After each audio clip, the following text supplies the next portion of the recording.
Good evening, ladies and gentlemen, they, thems. How you doing on this lovely Friday night? We have a special live stream going on with the one and only John Shinholser. And then we have Dr. Erin Berthold. Welcome, welcome, welcome. You're muted, Jen. Oh, okay. Yeah, I was having a little bit of technical issues. That was does a happen. pretty intro. I That's know. not a bad feature though. Have the women muted though. I got to remember that how to do that. All right, so what we got going on this week? I do know that John and Dr. Erin Berthold. Am I saying your last name right?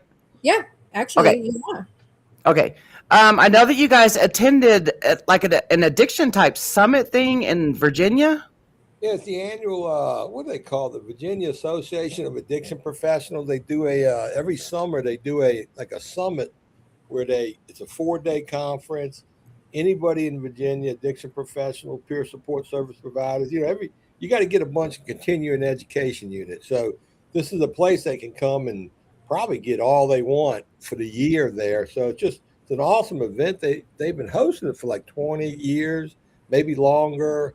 Just an incredible event in Virginia. We were honored to be able to do a presentation, the Kratom Education presentation, which was an awesome event. Dr. Berthold, she crushed it. She did a fabulous job. It was just simply amazing. Somebody Erin, phone what going you off? think? Yeah. I was really excited to be able to do it and then to also get feedback from people who are seeing, Kratom come into their spaces and what that's looking like, and to be able to give them education about all these different product types and know what questions to ask people if they're coming into intake, and to really try to better understand what's going on.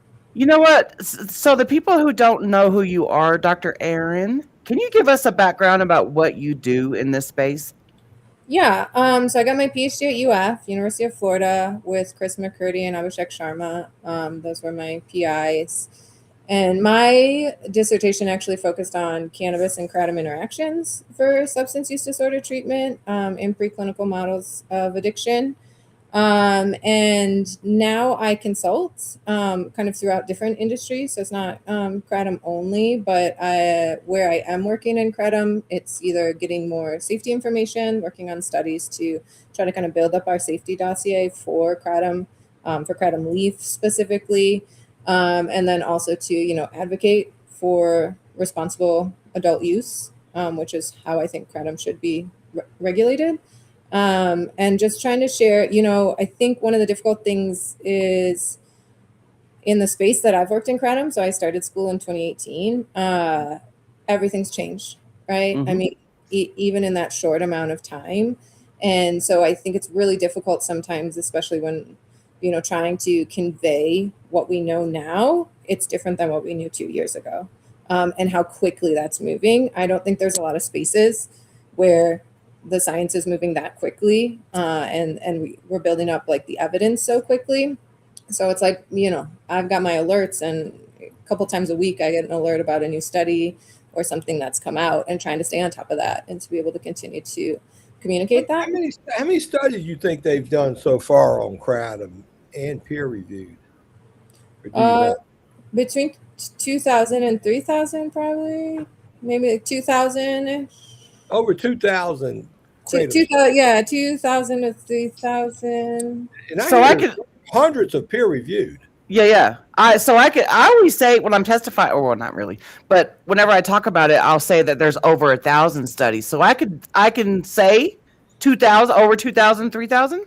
I think so. Yeah, I can get you an exact number afterwards. I just did for a project, like a literature. Nice. review. It's just so crazy, like how often we hear there's been no studies at all. There needs to be studies. Right. There's just I nothing. have to my name at least 20, and I've only been doing this since like 2018. So just like think of, I'm a single person in like a single work group, right? You've been on 20 different study projects.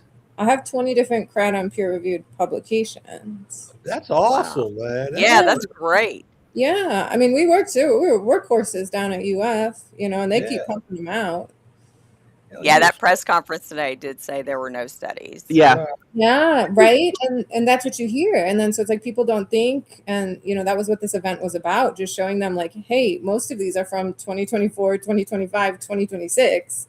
And we do have continuing data that keeps coming out. So you've got to be, aware of what we have right now. Okay, so when you're doing the studies, what are you searching for? Oh, what do you mean? Well, it depends on what the study's for. If they're, there's like they've done them. Is the tragedy safe for human consumption? They've done them for what does like how many alkaloids? There's many. Yeah. So like the two big ones we had grant money for at UF is we were the ones working with NIDA and NCATS to get mitragynine into clinic. So that was our group doing all the preclinical safety studies. We did rats and mice and dogs, and that's going into phase 1 now. The IND's been cleared. And so we were working on formulation development with those government research groups. And then the other big project we got was actually isolating all the alkaloids and looking at them individually to try to understand kratom as a whole, right? Like take out speciosylatein, speciogyne, penantine, give it to a mammal, see what happens, and try to decide, who's doing what when you take kratom. So you did a study that was the precursor for them doing human trials. You're the one. So y'all like this is pioneer stuff, right? Yeah. Well, we know and you know what? Yeah, and you know what we hear a lot, especially we read from the 708ers, is because that whole what'd you say, IND or investigational new drug application. Yeah. So they like to say that they're making it into a pharmaceutical, and when they do that, we will no longer have kratom available. CBD hemp, is the best example of CBD has an approved drug product, Epidiolex for juvenile epilepsy, but they've kind of made a mess of that. So I'm hoping we go in a better path, because is hemp legal or illegal? Is marijuana? It's always kind of a mess. So hopefully we can kind of avoid that. And I think with the action from DEA, like kind of putting a threshold for kratom with these other compounds might help there. It would also help to have some like regulatory surety from FDA. Because I don't care if they make a pharmaceutical. I don't care, but as long as I have, as long as I still have the option to freely buy my leaf, I'm cool with that. I don't care. Yeah. And you should, because mitragynine isolate is not the same as kratom leaf powder. And we know that, right? We know you have exposure to some of these other minor alkaloids that have activity at different receptors that probably account for some of the felt effects of kratom consumption, especially like the mood boosting effects are probably those ones that interact with serotonin and things like that. So, they're putting mitragynine forward for like a very specific purpose, which is OUD and potentially withdrawal, like something for acute opioid withdrawal. Yeah. But that's going to also be years, right? That's going to be another decade, probably. Speaking of which, this is what I come to understand. If let's say you're on an opiate, and they make you wait a couple days before they put you on Suboxone or buprenorphine. But I heard that you can be on an opiate, you can go to kratom for a few days, and then start your buprenorphine. Is that a good assumption, or? That's what we've seen. Like that's what we see out of Southeast Asia. It's like active methamphetamine and heroin users are using kratom simultaneously to either, if they can't get there for deeper clinical services, medication replacement therapies. That can like jumpstart and prepare them for medication replacement therapies. I think so. We haven't done a study on that yet, though. But let me give you my case study. Okay, so I was an active addict for 11 years, from 2008 to 2019. I was addicted to my drug of choice was oxycodone. I was prescribed the 20 milligram oxycodone for 7 years straight. What kratom did for me and this is what I would, if you have the answer for this, what kratom did for me when I first tried it was it pressed pause in my brain from craving. I wasn't craving the cocaine. I wasn't craving the pill. I wanted to, because I was snorting the pill. Towards the end of my addiction, I was snorting the pills and then smoking them off aluminum foil. And then when I got fired from my pain management doctor in April of 2019, I started doing cocaine. I was still buying pills from drug dealers and stuff, but I really picked up doing cocaine bad, like doing immoral things to get cocaine bad, you know? So, but when I took kratom, I didn't crave anything for 6 hours. My brain, I got up, I was cleaning my house, I cooked my kids dinner, I was washing and drying the clothes, listening to music, and it didn't hit me when I was doing it. It was when I went to bed that night and I was like, oh my God, I didn't think about, calling Peter and trying to get money from Paul, I But why wasn't. was that, Erin? Why was that? What alkaloid was hitting what Yeah. receptor to make her, best you I can mean, tell? well, obviously they think it might be mitragynine because that's what's moving to clinic. I think it's more than that, right? Like I think I'm kind of like a plant purist person. I think the plant itself has some magic there with all the different compounds.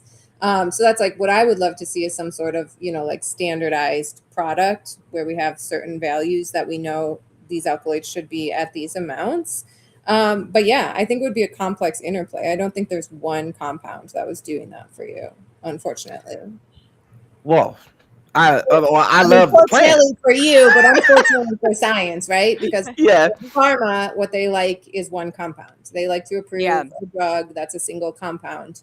There's no precedent. I mean, John, we were the ones just talking about this, right? You were telling me you have some sort of like multiple drugs, but they've all been approved individually and then put into, like a combination. Like we don't really have a pathway forward. Drugs is one whatever.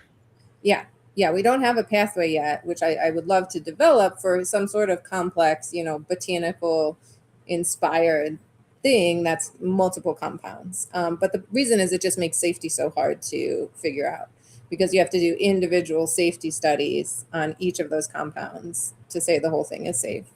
And then It's you got to just- do a study combining them. I mean, if you got Yes. Yeah. 40 alkaloids, it takes 5 years for 40, and then anotof. I mean, you'd have Yeah, to do. but one of the things we talked about, and in doing those studies of pulling out the individuals, was like maybe making our own, kind of like mishmash of figuring out which ones we thought were important and putting those ones together.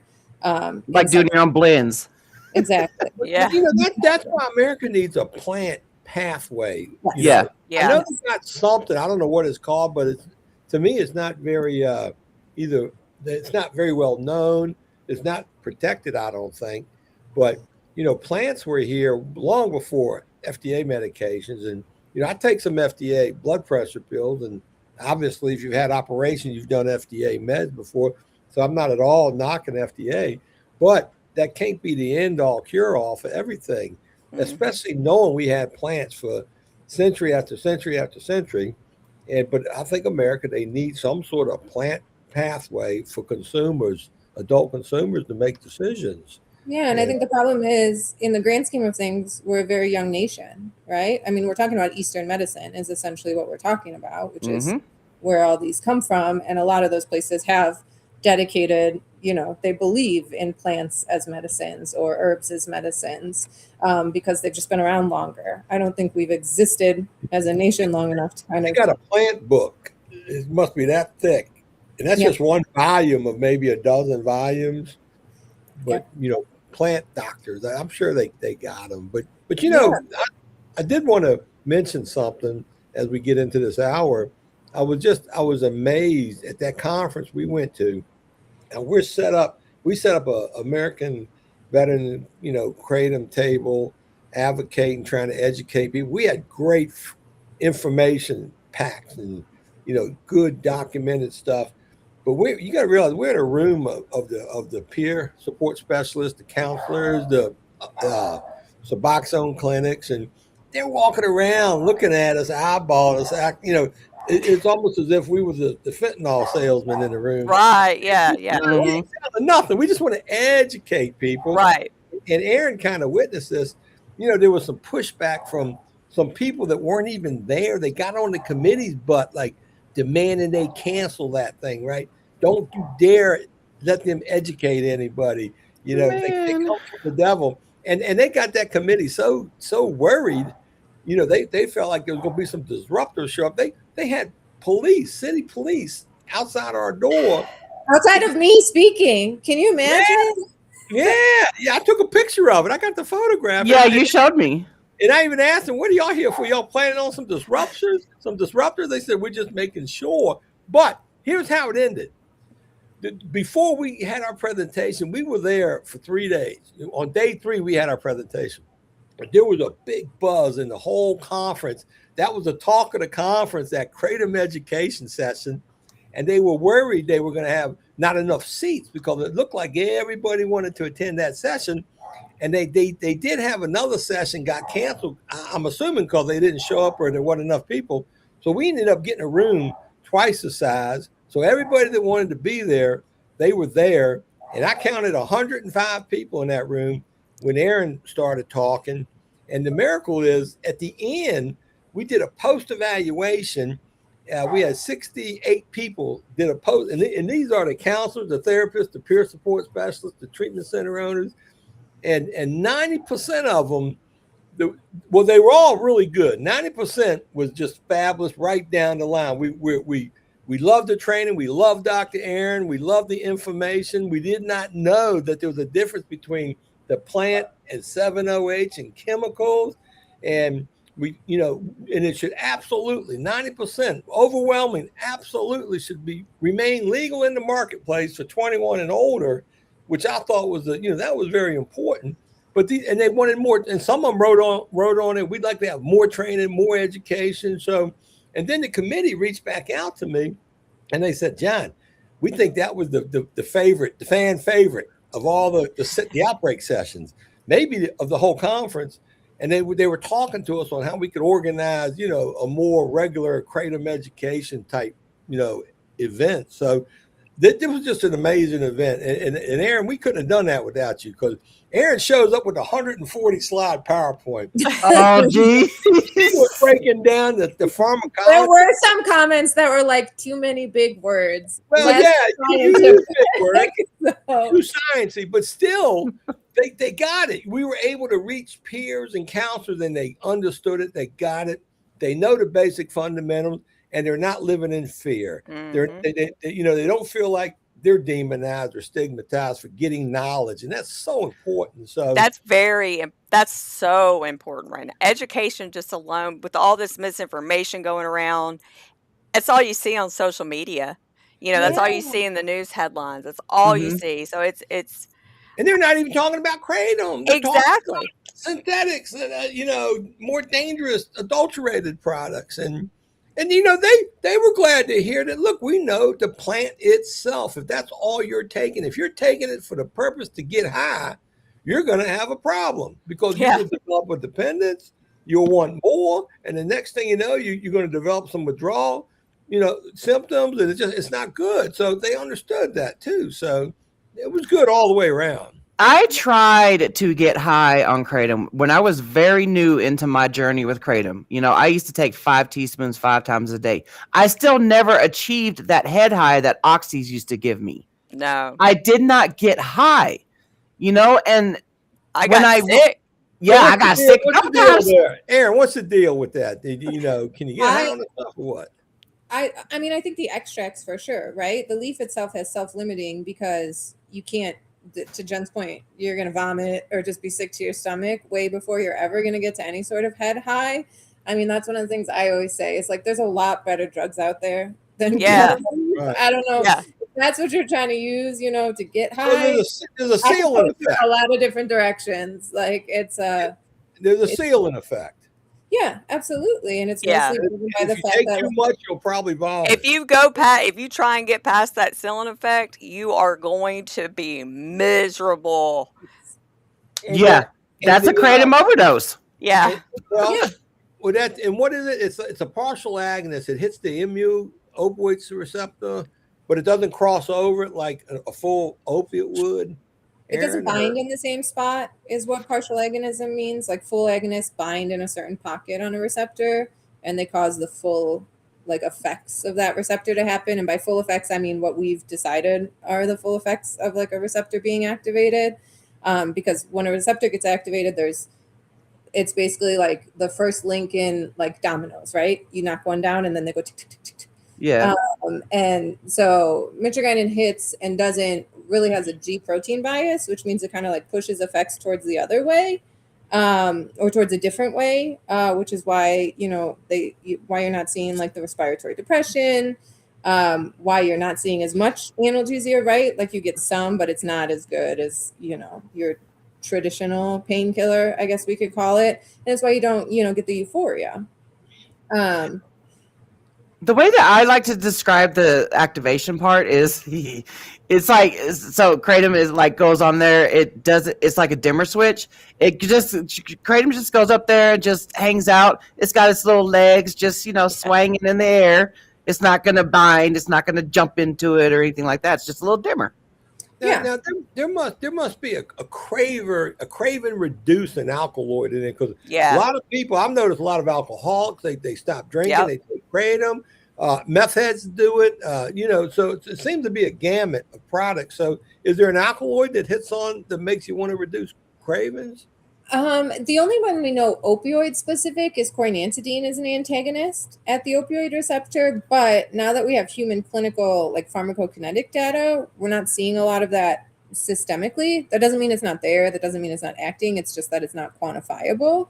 But I think a lot of these have their, we don't know. We focused so wholly on opioid activity that we know a little bit about serotonin. We have some studies, showing ascending and descending adrenergic and different types of, these CNS, central nervous system pathways. But I don't think we really know. Now, what's the deal with people saying they Narcan people overdosing on kratom? I mean, can the plant make you overdose, and would Narcan be effective on it, or do you know? So you're talking about a pure opioid overdose then? No, what I'm saying kratom. is when you hear the news, they'll bring a policeman on there and they go, yeah, kratom's so bad, we had the Narcan that came out of Mini Mart, brought him back to life, and it's like I usually say they weren't taking kratom. Yeah, if Narcan's working, it's something else. But what are your thoughts? I would think that would be difficult with leaf. I mean, it just when we do mitragynine isolated, right? It's hard to get to any and we've given, I know this isn't directly translatable, but we've given rodents so much more than a human would ever consume, and we don't see your typical opioid activation effects in rodents, which is why I know something else is different. Like I've given 7-hydroxy side by side to mitragynine in mice, on the same day at the same time, and just the observational effects are very, very different.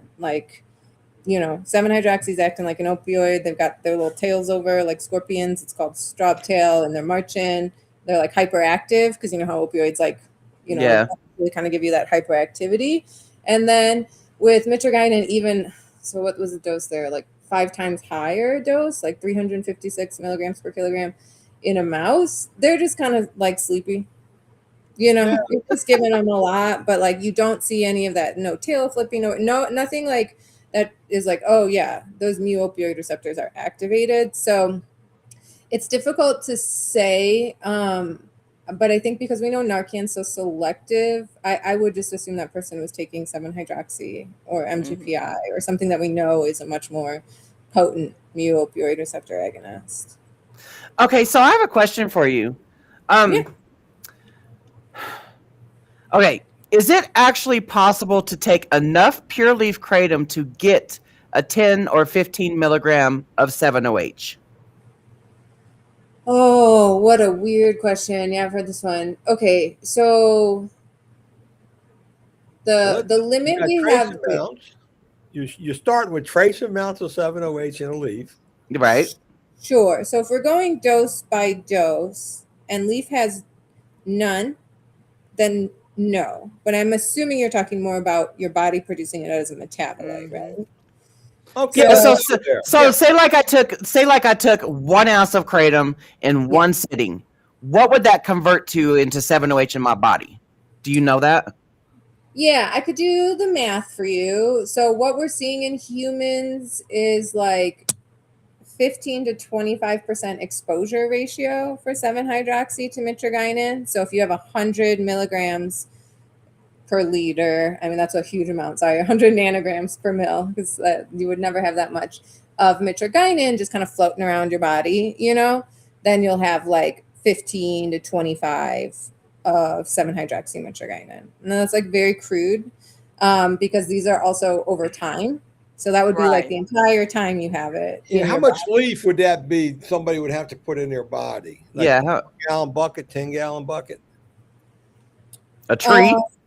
A tree. Well, the limiting factor here and like why we can't say, and I hope we never find out because I don't want to. I mean, we could if someone's going to invest in it, but we need to know how humans, the pharmacokinetics of 7-hydroxy in humans, right? Like we really don't have an idea of like if you take a 7-hydroxy pill, how much shows up in your blood, and that is what we would need to be able to make that direct comparison. Because it as a metabolite versus it as a pure compound, we don't have that data in humans.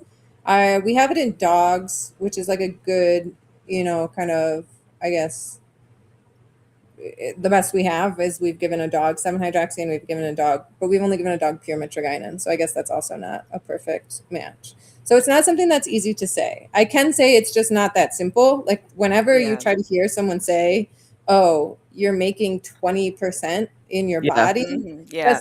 that's not what's happening. You have mitragynine, and then over that same amount of time we're measuring the mitragynine in your blood, we're seeing some amount of 7-hydroxymitragynine. And it's like from that time period, if we take blood samples from 0 hours to 72 hours, that's where we're getting those ratios. Is like, okay, it was 20% of the mitragynine that we saw over that period of time. And then there's even more complication to it, which is the fact that like not a lot of these are free. So most of them are plasma protein bound. So like mitragynine is over 90%. So then like 90% of that measurement of mitragynine floating around isn't available to do work. Only free drug is available to do work. So that then also complicates the matter, right? It's like how much is free? And then the next part would be like how much crosses the blood-brain barrier, which we don't have that information. In humans, we can't get it. We can't poke people's brains. But we do know that mitragynine crosses really well past the BBB, and 7-hydroxy a little less because it's a little bit, the OH makes it a little less likely to cross the BBB, but it also gets into your brain. I know that I think it was someone recently, I think it was GKC, put out some sort of like modeling of like what that would look like. But I think the best thing to look at is look at the pharmacokinetics and look at the amounts, and you can convert them into like nanomolar amounts. And that's how we measure like opioid binding. And you see that when you take kratom, you're not really getting 7-hydroxy as a metabolite higher than that amount you need to start binding at opioid receptors. And so I think that's a better way to try to look at it. So 10 grams a day. Yeah. You do 10 grams a day, 10 days later.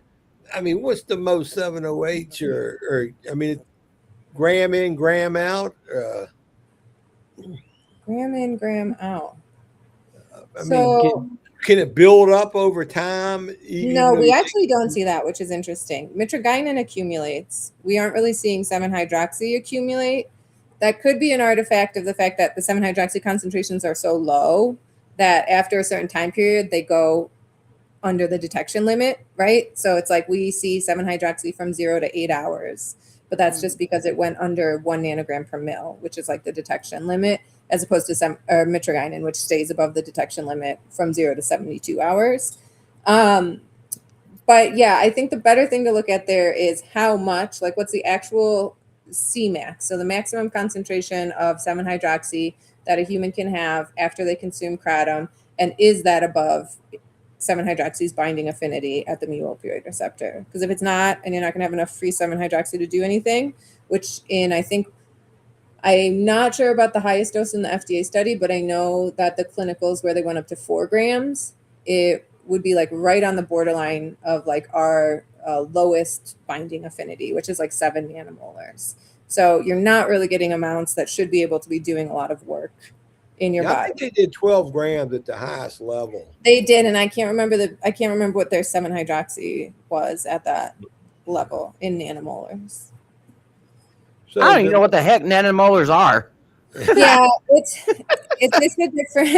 a different way to quantify. Like nanograms per mil is like a mass per volume. Nanomolars actually looks at the molecular weight of the compound and uses that to say the amount that's in there. So Okay. traditionally, when we're talking about amounts in your body, like pharmacokinetics and things like that, like amount in your blood, we're going to be doing nanograms per mil, mass per volume, because that's easier for us to work with. A lot of the in vitro people are going to be using nanomolar when we're talking about like binding affinity.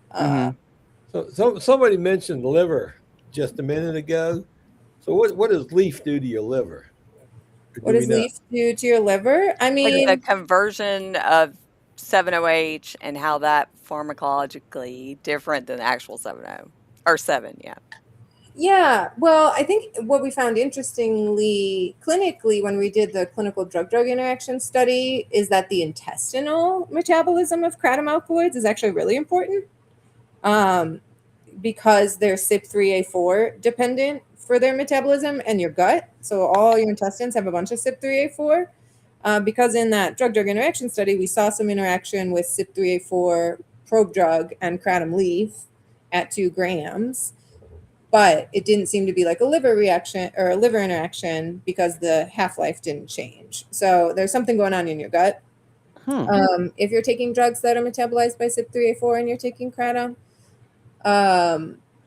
But yeah, kratom in your liver, the liver is also making it, but I think the liver's got a high capacity to do work.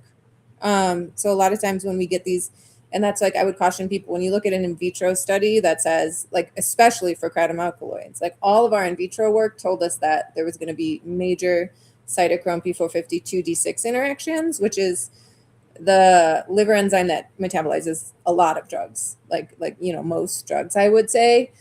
Like that was what we were concerned about. And then we put it in vivo. We did that clinical trial, no interaction. So it's just like your liver does have like a really good capacity to do work. But it does put a, that's a lot of compounds for your liver to have to be dealing with because all kratom alkaloids need to be metabolized. None of them are going to just freely excrete in your urine, most likely, just because of their properties. And so I think that's another interesting thing I hope we research more is like the other active metabolites of other kratom alkaloids, because I think they could be really interesting pharmacologically. So how is the supply of like the leaf products coming in America that typically clean products? I hear extracts are a lot cleaner. They eliminate heavy metals, bacteria, whatever. Plant matter, period. Yeah. Yeah. I mean, that's the thing, right? Like a well-made, responsibly dosed extract is cleaner. No doubt about it. Because sometimes, when you hear 150 grams of leaf consumption, I'm like, oh my goodness, like would you go and eat your entire like dried sage or sage doesn't get powdered, dried parsley in your cabinet, right? Like it's the same thing. You got to think of it that way. Like this is kind of like more of a food-based thing, and how much of an actual dried other botanical would you consume? You probably shouldn't be consuming that much. And it's not good for you in the sense that it does have heavy metals. It is a natural product. Like those are there. I think the microbial, and I'm proud of the kratom industry for this, since the salmonella in what was that, like 2018? 2018. I read 2018. We haven't seen any other major ones. And I think a lot of that, credit to Southeast Asia. I know Thailand put in, and Indonesia put in rules of needing some sort of kill step. So either, heat sterilization or gamma radiation or whatever that is. Because we haven't seen. That's interesting because they're strict on their people, but yet for export, they want to make sure it's clean and I guess whatever. Yeah. I mean, that goes back on them eventually. When that outbreak happened, it was traced to, I think, to a single supplier that had been, white labeling, I think, a bunch of different products. And that's not good for business if it comes back that you're the supplier that supplied the salmonella laden.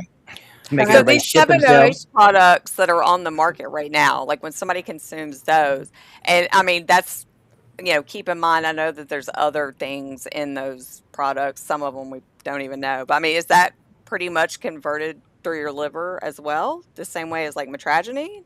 So 7-hydroxy, because it's a metabolite, is going to just leave through your kidneys. I mean, we do see the MGPI form in the plasma, right? So that's a What's cool. MGPI? Oh, sorry, mitragynine and pseudodoxil. Oh, okay. So, what do you guys call it? Pseudo? Yeah. Okay, so pseudo happens in your blood plasma, but because it's a metabolite, a lot of it's just going to be able to filter freely through your kidneys. It's not going to have to be further metabolized. There's the conversion to pseudo. There's probably a few other things, maybe an acidification somewhere that often carboxylic acid is usually something that you see for these sorts of compounds, but it's going to be able to go through your liver. That's why it's made when you take kratom, right? Your body's trying to, detox the mitragynine. So yeah, you've worked on some committees with some, I guess, industry people or scientific people. I heard that they're trying to come up with a standardized recommended dosing or serving size, not to exceed. What's that looking like? 40 milligrams mitragynine, no more than twice a day. 40. Mm-hmm. Nice. So Nice. I would prefer it a little lower personally because I like to think of the naive person, right? Yeah. Because, y'all, like people who understand their dose and can do it. This isn't a hard fast rule. Like someone's coming to your house if you take 50, right? So I fought for maybe like a 30, but I'm okay with 40, no more than twice a day. Is that from the leaf or from a drink, or just 40 milligrams? Is all we can support right now as scientists, right? I mean, we just don't have data for extracts. So the recommendation there is if you're selling an extract, do the work. You're making money. Well, if it's a 40 milligram extract, that's like 4 grams a leaf. Is that about right? It would depend. Extracts can really vary in their concentration. Right. I've seen 45% extracts. I've seen 80% extracts. It really depends on what that extract looks like, which is another reason.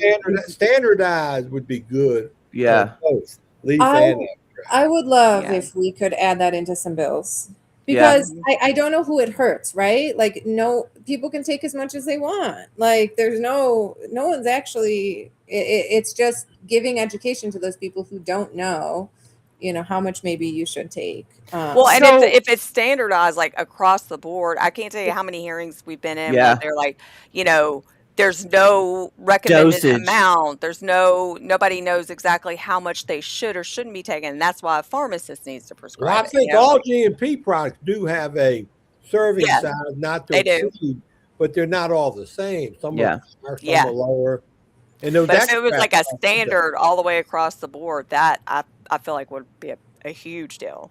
Yeah. So what if it's like a 45% extract versus an 85% extract? Is the 85% extract got more of the natural leaf products in it? So 85 is going to be basically just all alkaloids, right? So that's going to be, you've only isolated the alkaloid fraction. Because if you think about it, in your natural leaf, you've got like about 66, I think we say 66 to 82% of the alkaloid content is mitragynine.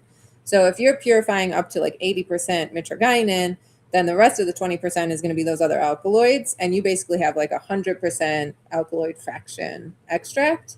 At a 45%, you're probably bringing in some other plant compounds, botanical compounds, like some flavonoids and some terpenes and things like that, like the things that would like whatever your extraction solvent is. So those ones, you're just really getting rid of the fiber.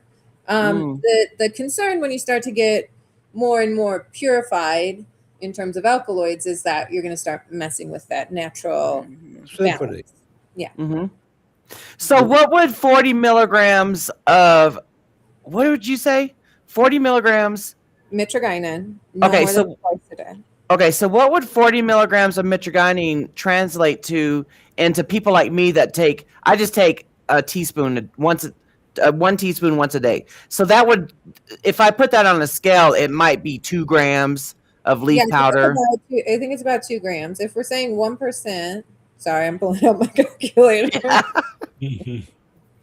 I'm just trying, because most of us just consume it, just the leaf, we'll either in capsule form or, okay, so 40 at 1% would be 4 grams of leaf. Okay. And Mike is asking, is a powdered leaf different absorption than liquid prepared drink or shot. I would guess it is if Yeah. it's an extract compared to Yes, and we finally have some data to support that. So we have, the Southeast Asian data where they're drinking a tea that's been boiled, doesn't have any leaf mass in it, and you definitely see a much more rapid absorption. So that's like less than an hour, you're getting to your maximum concentrations, and then you have a more rapid decline. Then the one study did suspension, we could call it. So they, and I think this is another common way people take, dried leaf in water, and that way your time was a little bit longer because your stomach's got to break down the leaf and then allow that to be able to be absorbed. So I think that was about 1 to 2 hours to get to your maximum concentration. And then what we just saw with the FDA study, they did fed participants. They gave participants a high fat meal prior to the study to see like food effect. And honestly, they did it because FDA wanted the worst case scenario. And, we recommended to them that we think like high fat meal is going to make you have more alkaloids. And we saw that. And we also saw that your maximum concentration. So if you ate pizza and took kratom, it could take like anywhere between 2 to 5 hours for you to hit your maximum concentration. So it's really exciting to be able to see that data. It kind of tracks with just what we know generally about the the principles behind compounds like these, but it was really fun to see. So you're saying So if something's 40 dissolved in a liquid, it's really easy. Like your body doesn't have to do any work, right? So that liquid just pass through your stomach. It'll take 15-ish minutes, whatever your stomach emptying time is, it varies, but 15 to 30 minutes to pass through your stomach. As soon as it hits your gut, alkaloids cross that really easily. If you take it in any other form where your body's got to kind of try to do some work, or if there's anything like food in the way, kind of messing with things, it's going to take longer. So if you toss and wash, it's going to take longer than if you, in strain a it and drink. like that. Yeah. And get rid of the leaf material and drink it that way. Absolutely. Okay. Oh. Yeah. I've been tossing washing for years, and I just do it with orange juice. Ooh, okay. Yeah. And I can't about citrus, grapefruit and kratom. What's up with that? Grapefruit and kratom should make you have less 7-hydroxy. Really? Yeah. Yeah, because it should stop you from metabolizing mitragynine. So you should So have many less. people say that It's the grapefruit, and I'm opposite. like, it does the opposite. Yeah. That's one thing I do know. Because Yeah. when I was in active addiction, I used to purposely drink grapefruit juice. A lot of people do. Yeah. A lot of people think that I think maybe it came from, because remember when it was like, now we can just get 7-hydroxy where we want. But remember when it was like the cool thing that people were telling you how to make your kratom stronger by like hitting it with acid and stuff? Yeah. I think it kind of came from that, because that was a way to get the mitragynine to convert maybe in the raw material. I don't think it really worked. Like the red bubble method? Yeah, Yeah. People were doing all that sort of stuff. So I think it kind of flew from there. But actually, it's the opposite. If you take something that inhibits CYP3A4, you will have less 7-hydroxymitragynine. And we've proven that clinically. They did a study in Thailand where they gave a CYP3A4 inhibitor, and you basically made, no 7-hydroxy. We see people using like citrus stuff for their 7-OH tabs. What is that doing? Probably not a whole lot. Well, they think they're over there making it more potent. Yeah, I don't really think so, because like I said, 7-hydroxy is going to easily go out through your kidneys. There may be some metabolism, but not too much. It's also really rapidly cleared to begin with. Like the half-life for 7-hydroxy is just a few hours, which is another reason why we worry about it, right? Because that means you're going to need a hit quicker and quicker, whereas with kratom, the half-life is like a day. So, or for mitragynine, the half-life is a day. So, even though you'll probably, maybe want some prior to that because you've gone down, it's not going to be that you need that immediate hit. Red veins are sedating, but they have the Yeah, lowest. this is so okay. What's the difference in the colors? The red, the green, the white. Yeah, I don't think we have great data on that. I still think at this point it's pretty anecdotal. There's definitely differences chemically. We have seen that, but the only study they did, and I think it was, you guys know Soren from Yeah. I think he done went 7-OH side though. I'm not surprised. I love him to death still. He reminds me of my youngest brother. But they did a study, I think, with Oliver Grundman with their teas that are different, vein colors, and tried to connect that to people's experience. And they weren't able, people weren't able to put it with what we think it is. So I don't think we have good data. The color doesn't matter as much as the alkaloids. But the alkaloids change with color, right? We do see that the alkaloid content is different. So we should be able to do it. We just probably haven't had like a good controlled on the scientific side, like data that I feel like, oh yeah, that's true. I believe you guys when you say it's true. Yeah. It's true. I cannot take a white strain. I cannot. Why does coffee make it feel stronger? Why does coffee make this happens? Yeah, somebody's asking a question. Why does coffee feel stronger? Like a speedball. I feel like it's all different. Our body chemistries are all so. I can drink a cup of coffee and literally go to sleep. Yeah, me too. That's me. I'm caffeine all day. Moment I wake up to when I go to bed. I do switch from coffee to like Diet Coke and tea in the evenings, but yeah. So that's funny because in my early recovery days, we'd all after the 12-step meeting, we'd go to the coffee shops and drink coffee for 2 hours. Yeah. I'd go home, go right to bed. Yeah. Yeah. Same here. Yeah. But I kind of wonder if coffee's making it stronger for some people. I wonder if you're stacking. Because that's what I would think. Like that's my best guess. Obviously, I really don't have any scientific opinion on this, but because caffeine pumps you up and kratom pumps me up, anytime I take it, I get so hype, and I don't. You take it? I don't take it regularly when I have. Obviously. Oh yeah, my clients send me. I have to try. Are you kidding me? I didn't know you did. Of course, John and I took it once before we gave his presentation, and I was like chatty McCaffrey. I lived experience here. I took one of those sublingual ones, like the little kratom extract sublingual strips. Mm-hmm. Man, it's like I took, I drank 4 iced coffees. I was just like, so I could see that for me personally, but I also know that that's not everyone's kratom experience, right? Yeah. Like not everybody gets that same like really hip hit of just like so much energy and like frenetic, crazy energy, which is what I always get. Yeah, me and Erin, we've done 3 presentations together now. We did one in South Carolina, one in Midlothian, Virginia, and then the one in Williamsburg. Yeah. And then I remember watching y'all's when y'all went to that recovery place. Remember y'all went there? That was in Virginia. Yeah, that was the one where we had taken the kratom beforehand. That was the was one. it? Yeah. We were watching that. I think they was being streamed at the time, and we were watching. It was. I remember it. That recovery center got backlashed.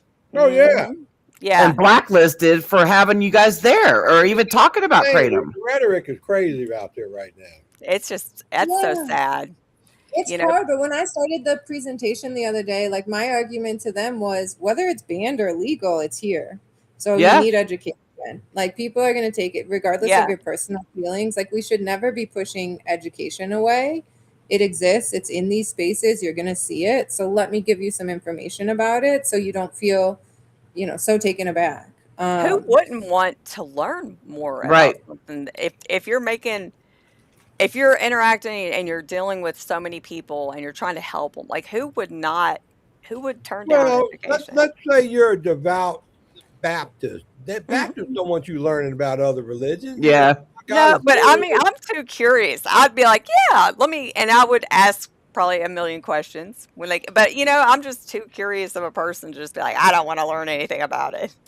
Yeah, but I mean, John, you said this too, like you're the one who came up with like peer support in recovery, and that was like that was looked down upon. That was thought as weird. Medication assisted therapy, when they came up with buprenorphine, it was like backlash against that. So it's very common in the recovery space for them to have backlash against something new, which I just can't stand because it's like recovery is different for everyone. Jen, like you were just saying, like when we take something, it's different for all of us. So same is true for if we try to stop taking stuff, like my sober doesn't have to be your sober, and that's okay. Right. I always say quality of life is what, at the end of the day, people's quality of life is what's most important. Whatever gets you through the day and makes you have a good life. When I first started advocating on TikTok, because there's a big recovery community over there in TikTok, and it's all broken off in little fractions. And when I started advocating over there, I was not accepted at all. Did I care? No, I didn't give a fuck. But the thing of it is that one saying that's always reverberating through the recovery communities: you traded one addiction for another. Yeah. I cannot stand it. But not my addiction flex is the same. Like, as long as you're not going to jail, as long as Yeah. you're not hurting yourself or anyone else, then that's okay. But, Like, I I'm would- not, like, That's the caffeine abstinence. intake. I'm a caffeine That- addict for sure. Don't take it away from me. I'll punch her in the head. If that's You know? the abstinent-based recovering people are the most vocal. Yeah. Now, the 50 million people in recovery, only 2 million are abstinent-based. Where's the other 48 million? Let's hear from them what they're doing. Yeah. Yep. The majority should rule on information and whatever. My thing, my comeback would always be is I traded a negative addiction for a positive dependency. Yeah. In that's a all good my one. 7 years of consuming kratom, I have not relapsed once. I have not even thought about relapse. I have to dig through my brain to talk about my addiction stories. That's how recovered I am. Yeah. But there is this thing like, well, if it's not an FDA drug that's being prescribed by a doctor, it don't count. What? Yeah. Most people get some pathway without a doctor. We need to educate people. What's working out there? Yeah. Yeah. Well, and that's the thing at the end of the day, too. It's like, what's working? Like, if something's working for someone, why in the world would you want to take that away? But you know what? We're going through this 7OH and its derivatives are about to be scheduled, and that's the argument we see with the 7OHers.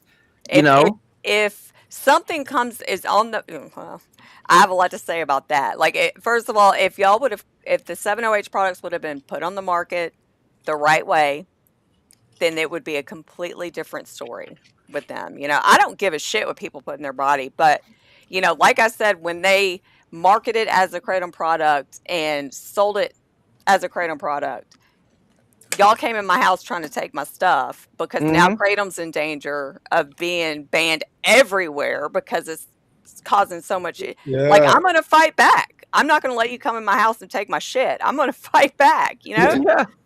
So, And now I she's don't know. sitting in a banned state. Yeah. 7OH is partly why I got banned in Tennessee. The other one is the Surely Davenport Benadryl death. 7OH hasn't helped at all with any of these legal legislation, because legislators, again, like education, first of all, they don't care enough to get educated, which they should, because they're making, decisions for so many people. But the reality is they don't care. And so they don't hear, have the time, Yeah. and the money. I mean, it's just everybody's already stretched so thin. And then it's like, no, please understand our, kind of niche issue in a lot of places. And that's just so difficult, because the easiest thing to do is just ban. And so that's why it's been so hard, because I get it from that side, right? Like, especially being like a small local government. And then if no advocates are showing up in person who live in my town or live in my city, why should I care? Like, and then people are telling me it's dangerous. So I think that's something that I've always told John, and I mean for you guys too, like getting advocates on the ground in these places, I think is so important. it is. We're seeing, so many people are using kratom, but sometimes it's like, where are they? Yeah. Yeah. We question and that I a know lot, a lot too. of people don't even pay attention. Like, I didn't know that kratom had any type of legality issues. I guess I've been consuming for almost a year, and I was like, are you kidding? It's illegal in Arkansas? Are you kidding me? Like, I had no idea. But then, after Marshall Price happened, I was, I can't sit back and watch people, Are you aware of what happened to Marshall Price? No. In 2022, he was sentenced to 10 years in prison for having over 200 grams of kratom. And 3 weeks later, he was murdered. In prison? Yes. He was murdered in jail, waiting transport to start his 10-year prison sentence. And kratom was saving his life for 5 years off of heroin, and although I believe he dabbled into meth addiction as well, but for 5 years, kratom was saving him. Did he live in Arkansas, or did he Yeah. live somewhere else and cross the border? Or? He lived in Arkansas. Him and his sister didn't know that kratom was illegal there. They just thought that it wasn't sold around them. Right. It's not like people don't automatically be like, oh, let me Google see if kratom's legal in my state. No. You know, But you just Especially if think you it can get is. it, right? Like if someone's going to Yeah. ship it to you, or you can go buy it somewhere, why would your first thought be, well, this is illegal when I'm doing Yeah. as I Well, walk out because the door? he was in Michigan. He started his recovery journey in Michigan. He actually worked in like I forgot what his sister or his daughter said, but he worked in like a rehab recovery center. Like I think he was a peer support specialist. Honestly, I don't know. Don't quote me on that. But he had to go back to Arkansas to do take care of some family stuff, and didn't have any kratom. So him and his sister was just like, well, they sell it over there at this gas station. The gas station was in Missouri. You know, and then he crosses back over into Arkansas, and the cop pulls him over because he had a broken broken license plate light. You know, and then the cop saw the kratom sitting on the seat, and the cop didn't know what kratom was, so he Googles it, and he's like, "It's a Schedule I drug here." You know, Oh, you're in a heap of trouble. That's so So wild. he- I mean, you don't want to get me started on the prison industrial complex, Yeah. but like, there's too many people sitting in jail for botanicals. Absolutely. that I don't think anybody should be in jail for. So. Well, that's half my fight is why in the hell you want to felonize good citizens that are doing nothing wrong because somebody else is misusing a product to saving their life? Yep. Especially veterans, senior citizens, working class people. Crippled people. Yeah, people, what the come hell on. is wrong with society? Yeah. It don't make no sense. I mean, you just can't make it make sense. But, Yeah. you know, I feel bad for all the people that are consumers of 7-OH that are caught in the middle. Because, you know, the first thing that the industry should have been doing was trying to get science and doing something to kind of save it. Instead, they were just... They went both They tried. ways. You know. they did one Beagle study. Yeah, and it's terrible. Like you're Oh, never you're going to talking get our about that side because 7-OH. we've been calling it an adulterant for 10 years. So like you needed to put it in a whole new case. Like don't bring it into kratom space, you know? Like Mhm. for us, Right, we were like, right. that's not, it's not kratom. It's never been kratom. It's something we've been worried about for kratom because we know it's a metabolite you produce. So we, you know, all of our safety work was mainly to figure out, is 7-hydroxy as a metabolite too dangerous to move mitragynine forward in the clinic? Like that's what we were looking at. So yeah, I mean, if they had any science to support it, I want them to prove me wrong, right? Like that's my. I want them to prove me wrong too. Right, But yeah. and the risk is too high. And the annoying part is they're just using our playbook from like 2018. Yeah. So it's really, really hard. They're talking, pain patients, like all the things you're saying, John. That's what they're saying about 7-hydroxy. That's what we said in 2018 when we didn't want it to get scheduled. So they're just using our playbook. But the marketing I don't like because we can't market it for those things. Who knows what'll happen. Right. I Hey, don't look, know. I told my wife I was good for an hour because we're still packing for our cruise and we got some things we got to take care Oh, I of. was going to say, it has already been an hour. Oh, my gosh. I Yeah, know. you know me, I talk a lot. But y'all Yeah. talk all night long. I'm just saying I'm gonna have to tiptoe out of this conversation. Well, thank but, you for coming, John. Where are y'all going to on your cruise? Well, we go to Brooklyn first, and then we cruise on the Queen Mary 2, and we're gonna go to England and I think France, maybe Norway. He's going across the Atlantic Ocean on a boat. He's nuts. Transatlantic crossing. Not is what me. They call it. So, Oh, whoa! I'm not a you know, cruise person. I would go. So I would go. Yeah. Well, I would go, so I'm going. Yeah. I just don't have that type of money though, but I would totally go. Oh, I ain't got that kind of money either, man. Not no more. I mean, I'm gonna be working at Lowe's when I get home, you know. So anyway, y'all carry on. I love each and every one, and please keep up the fight. So We love you too, John. Thank you for We love coming. you. bye, ladies. Bye. Yeah, no, I don't know how to say that person's name. Yeah, we worked Shayna Brown's case as well. Do you know Shayna Brown's story?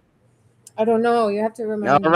All right. So in 2023, she purchased kratom in Florida and crossed over the imaginary state line into Alabama, and there was a DUI checkpoint, and she got arrested for kratom. Her bond was $1 million. Yep. $1 million freaking dollars. So And there was like we, child predators and stuff in there with her with like $10,000 bonds. yeah, 60,000, 10,000, you know, and it's like, so we had to wait till the judge lowered her bond enough. So we created a GoFundMe and we gathered a whole bunch of money from the people in the creative community. And when the bond was finally lowered, she had to sit in jail for 9 months. And when the bond was finally lowered enough to 75,000, we were able to bond her out and hire her a new attorney. So, and her case is still up in the air. How much kratom, can I ask? I mean, it's ridiculous. She had, I think it was 258 grams or something like that. Not a lot. She Just didn't have a personal. kilo or anything. No kilo. You know, she's still facing 10 to life. Well, I'm sorry, but y'all gotta be. Aren't you guys from? Where are you guys from? I'm in Colorado. You're in Colorado and Tennessee. Okay, yeah, you gotta watch out. I was born and raised in Tennessee, though. Some of those Gulf states, you gotta be careful. You know. Yeah. I mean, it's unfortunate. It's insane. But, yeah. It's insane. Yeah, Mike, thank one you more for question I was donating. going to ask you. Yeah, What do you think about the whole SR-17 thing? What is Do you know about- SR-17? No, I keep seeing it everywhere, but what is it? It's like SR-17, SR-17018. I guess it was like some A type research of research chemical Sure, that sure. it's supposedly. I don't read a lot of like the whole papers. I just kind of get to the end of it. But I guess it's supposed to be the pain killing effects is supposed to be as good as like morphine. However, I guess the tolerance builds up a lot faster. So people are taking it to get off 7-OH. They're taking it to get off opioids. But it's supposed to do a reset. It's supposed to do a reset on your Okay, That's, why hasn't it gone further, like into the clinic? What's the deal? Do you guys know, like how far did it That's get? the thing. We don't know. Like, and so the FDA wants to schedule that now, and everybody's, I mean, and I'm not saying it's bad. I have mixed feelings about it because I don't know a whole lot about it. But, I just think that there has to be, for instance, say it does clean off your receptors, which, if somebody keeps flip-flopping back and forth, that can't be good. You know what I'm saying? Like, that can't be good to just relapse and take, I don't know. The thing is, have we given it to any living creature, right? Because if there's not studies, then I have a concern there, right? Like, yes, adults can be guinea pigs if they want, but you shouldn't be able to just like sell something. I don't know.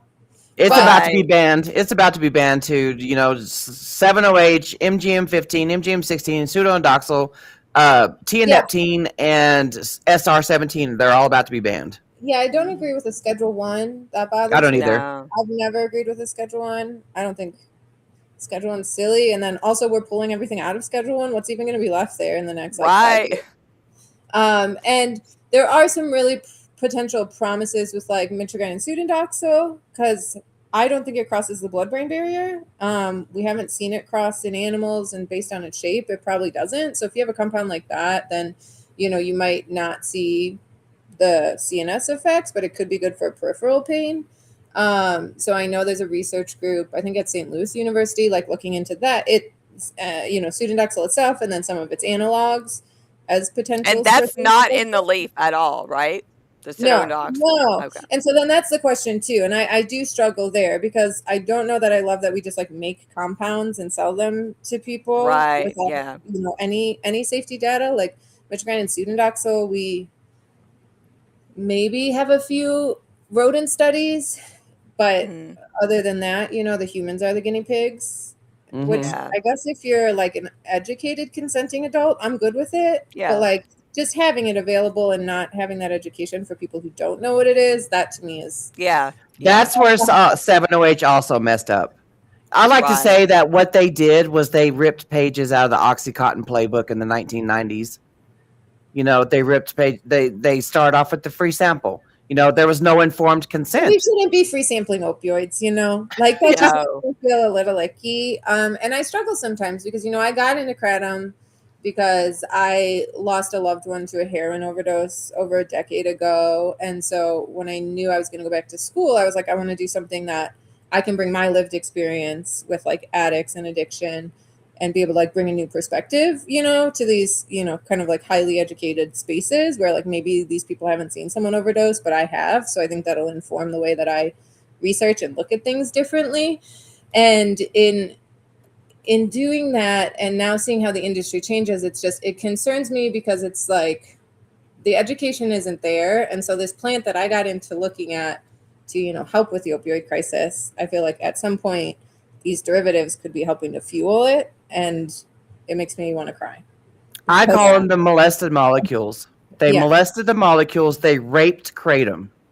My daughters hate that I say that, but we just weren't in a sure enough space with kratom itself, right? We were just getting there. We were just getting there where we were like, okay, we're going to be able to have FDA maybe say some good things about this. Like they're doing their own studies and we're getting more work, and they're going to say, you can use it as a dietary supplement under these conditions, yada, yada, yada. And now it's like, that's all out the window. And it's like, at what cost? And so it makes me sad. It's like the wrong person got a hold of it and just fucking ran with it. Yeah. You know what I mean? The people who came from the cannabinoid crazy bullshit. Spice. Part of my language boat, you know, with all those hemp crazy things that they're trying to say come from hemp. And it's like, it doesn't come from hemp. Delta 8 THC is not in hemp. You can make it. You got a surplus of CBD because CBD got legalized and hemp got legalized, and you all said, what can I do with this? And so you started hitting it with chemicals and making a bunch of crazy shit and then selling it to people. And it's like, that just can't happen because it ruins the core of these botanicals, which is, you know, truly for a good purpose for people. So I wish that, and that's the thing, it's just a little scummy, right? I'm the same. I want people to have free choice. I want people to do, you know, adult use, educated use of, you know, whatever you want. Life is hard and it just gets harder. So as long as, you know, hurting yourself or anybody else, I'm good. But I just think, you know, the education for kratom leaf wasn't there. And now you're going to add just like pretty pure opioids to the market. And then my bigger problem is, let me say, these 7-hydroxy products aren't pure, right? Like they're like 80% 7-hydroxy and 20% what? Who knows? So not only like, if I would actually feel maybe a little better if they were like getting a 99.9% pure 7-hydroxy, because I know what that does, right? Like I've given that to a creature I know, but you're giving them hydroxylated who, what, when, where, like all the other alkaloids. And it's like, we don't have any clue what those do. We have some idea, but not enough that somebody should be taking that. Right. Pisses me You off. know, and it's like the billions of dollars that they've made within these past couple years of. You could have done all the studies already. Right. Exactly. You had everything done. You are making so much money. You could have done a human clinical trial. You could have done an actual Beagle study that did real things, because I don't know what I saw and what I read, but it was not good. You know, you could have had all that work out there, and maybe they're doing it, right? Like, we don't know. Maybe it's going on in the background, but probably not, because I think they're dumping all their millions into advocacy. I'm telling you, girl, ever since that press conference from July 29th, 2025, you know, when this all started about the FDA, HHS, DEA, you know, looking to ban 7-OH, Jen and I have been in over 300 hearings. We attend and or testify. Our week is so full of freaking hearings. It's insane. It's never been like this in my 7 years of advocacy. Never. No, it's not. And you don't see a 7-OHer in sight testifying. No. And they're always like, well, you know, kratom was under attack before. It's like, man, dude, you ain't paying attention, bro. Not like this. And kratom itself, even leaf has its issues, right? Yeah. Like, I'm gonna be the first person to tell you, you know, Missy, your point, you're going to be dependent. Like, like you are on a lot of other things. And, you know, I think we did make that mistake sometimes in the kratom advocacy of not being so clear about that right away, you know, and trying to like make 7-hydroxy the bad guy when it's like the kratom itself has issues, but like on the scale and like the body of evidence we have for kratom leaf material and like historical use compared to these things, like that's what you should be leading with. But also the fact that, you know, it's not innocuous and you shouldn't just take it like without knowing that you're actually taking a substance that's activating certain receptors in your brain. Yeah, you know, just and it's like Angie commented about the cat's claw. I know we've brought it up before. I know a lot of smoke shops are selling cat's claw. I know there's a brand name called Buzzer that says it's cat's claw. A lot of those products contain MGM, even if it's Yeah. a small amount. I've seen like And 2 those are grams really scary because have you guys or seen the 12 data grams. for those? MGM Yeah. 15 is potent as fentanyl. Yep. So I And mean, MGM 16 is more potent, and we have just none of those have ever been put in a mammal, and that really throws me off. mhm. And I'm like, wait, we didn't even like really, we have done So nothing. just because they say that it's cat's claw, it Yeah. doesn't make it safe. Now they're going to piggyback off of other herbs and plants and roots and all that shit now. Well, I think I saw an article about that too. I think it was Kava products contained MGM. No, MGP. Wow. So Michigan and Student Doxo was in some Kava products or products that said they were Kava. So it's like they're going to take down all of the botanicals if Yeah. they keep up what they're doing, right? And then that begs the question though, is like, what does enforcement look like if they're just going Right. to change the label and take any mention of 7-hydroxy off? Like who's policing the smoke shops across America? There should be like a national. I mean, I read the other day that there is like a national smoke shop association or something like that. But what are they doing? They're all in their garages just making shit. Yeah. Well, and I don't know if you guys may not like this, but where most of the scientists have landed, at least the ones who don't, propose a ban on all kratom, is some sort of dispensary model, like with medical marijuana, is that you. I'm okay with that. Yeah, I'm that okay would with that. put the education there. That would put a medical professional there. Obviously, that would still be abusable by people. It's easy to get a medical card for marijuana. If you talk to the right people, right? But it would at least put that one barrier that would, maybe help, because I don't love it being at a smoke shop. Okay, because you know what you're getting when you're going to the smoke shop.